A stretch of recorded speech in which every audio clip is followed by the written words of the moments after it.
E aí, beleza? Bom, hoje eu quero falar com você um pouquinho sobre Ilíada. Mas antes, deixa eu me apresentar. Eu sou o Júlio Augusto, mas também sou Ifafumi do Sadi Oyakalé.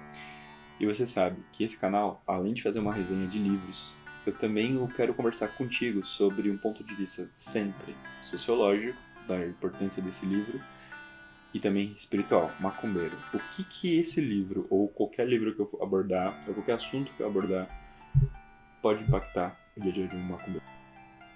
Beleza? Bom, pro assunto de hoje eu quero conversar contigo sobre Ilíada.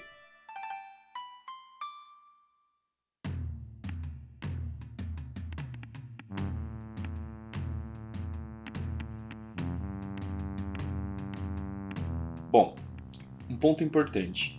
Ilíada, como as obras de Homero, elas são clássicas, muito importantes. Se você quer apenas ler e conhecer a história, você pode conseguir qualquer versão. Essa versão que você está vendo agora é da editora Nova Fronteira. E qual que é a abordagem diferenciada dela?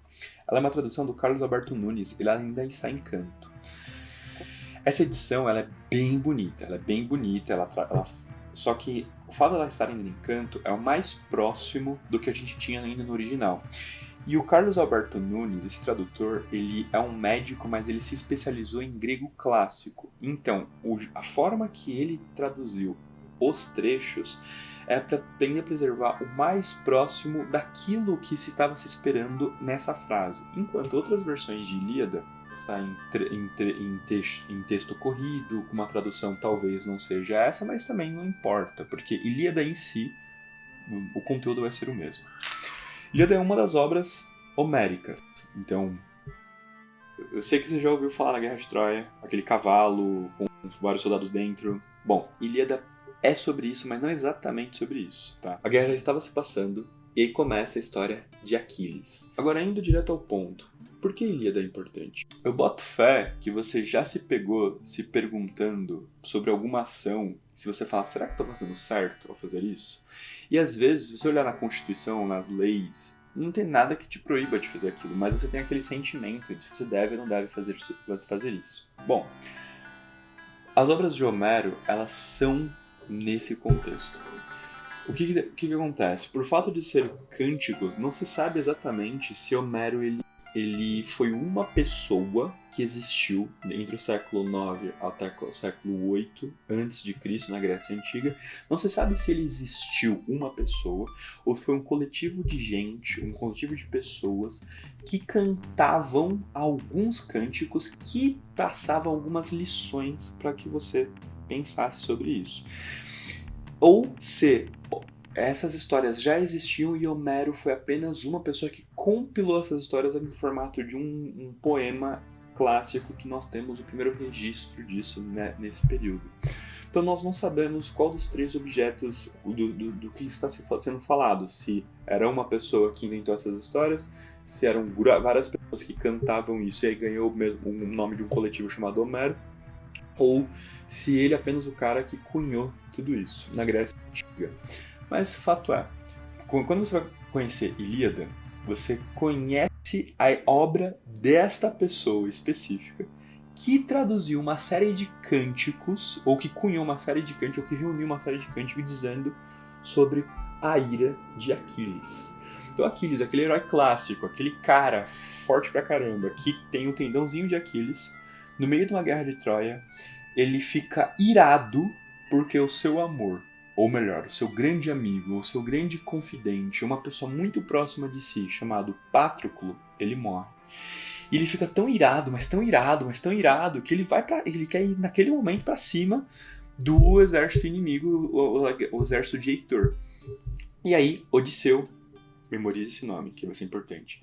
Odisseu fala assim, calma lá, Aquiles, faz isso não, cara. Levanta a cabeça, relaxa. Seu exército inteiro tá meio despreparado. Vamos conduzir essa sua raiva com um certo direcionamento. E aí ele se acalma e é feito então os atos fúnebres do Patroclo. E se eu pudesse falar em uma frase sobre o que é Ilíada, é sobre o respeito que a gente tem que ter com a morte. Por quê? Por mais vários cânticos, ou várias histórias, ou pequenos detalhes que tem ao longo da trama, a discussão, a questão envolvendo os atos fúnebres do Patroclo, a relação o relacionamento que Aquiles terá com a morte dele, e depois a vingança que o Aquiles de fato vence o Heitor, que é super curto. A própria Ilíada não dá tanto foco nisso.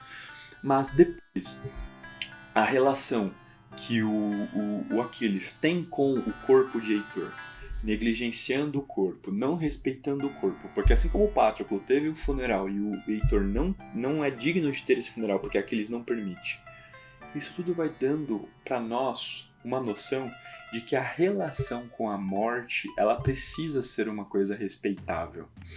E aí tem um detalhe que até o Príamo, que é o pai do Heitor, que é uma pessoa mais velha e um líder, ele vai até Aquiles e fala: amigo, deixa eu enterrar meu filho. E aí o Aquiles fala: não. Depois ele volta atrás. E isso gera uma revolta nos deuses. Os deuses ficam irritados, ficam incomodados com Aquiles a ponto de aí você conhecer a famosa história do tendão de Aquiles, onde aí de fato ele morre. Agora imagina, as histórias sendo contadas no século VIII a.C., na Grécia, por várias pessoas diferentes, em forma de cântico, então em forma de recitação, em praças públicas, dizendo que talvez, se você tomasse uma atitude que os deuses não gostassem, muitas outras pessoas iriam arcar com as suas consequências das suas ações. E também, se alguém desrespeitasse um corpo, se alguém não seguisse os atos fúnebres, ou seja, se seu filho morresse e você não enterrasse ele, talvez todo mundo pagaria o pato por isso. Consegue perceber que estamos falando de uma construção, de uma narrativa, de uma ideia de como tem que ser o velório, como tem que ser o respeito e como tem que ser o sentimento do coletivo? É como se tivesse uma ordem imaginada, um ser, um grupo de seres que estivesse observando o que está sendo feito e as suas ações poderiam impactar uma série de pessoas. Ilíada é uma história que sai da Grécia, depois vai para Roma, de Roma vai para a Ibéria e da Ibéria vemos para o nosso idioma. Então, será que esse senso, será que esse pensamento, será que esse conhecimento comum não influencia até os dias de hoje? Que pese não tem uma lei falando que é a obrigatoriedade de alguém ser enterrado, mas a gente sente mas temos dentro de nós aquela ideia de tipo, putz, mas a pessoa não foi enterrada corretamente, ou a gente precisa que vá até o túmulo daquela pessoa e dá aquela honra final, ou o espírito não consegue descansar, ou aquele corpo, aquela alma. Essa ideia, eu não estou falando que ela não existe, mas ela tem uma origem. E ela tem uma origem em diversas culturas, por diversos povos. Eu estou citando uma delas. Esse pensamento, ele é presente nos dias de hoje e vários outros pensamentos que fazem parte de obras que entraram no senso comum, de contextos coletivos, conhecimentos populares ou folclore.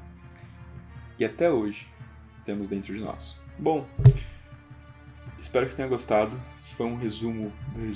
Leia a Ilíada. Ilíada, assim, opinião pessoal, é bem chato. Principalmente em cântico. Em cântico a leitura não é fluida. O processo da leitura não é simples. Mas apenas se você quer conhecer a história para fazer alguma prova, leia, é importante. Mas se você quer entender como é que constrói uma narrativa que nos impacta até os dias de hoje, no século VIII a.C., você consegue ter bastante informações aqui. Essa edição da Nova Fronteira tá aqui nos comentários. É uma edição bonita pra caramba, é uma edição elegante pra caramba. Mas se você quer apenas ler, você consegue outras edições, também tá no comentário, na descrição. Abraço.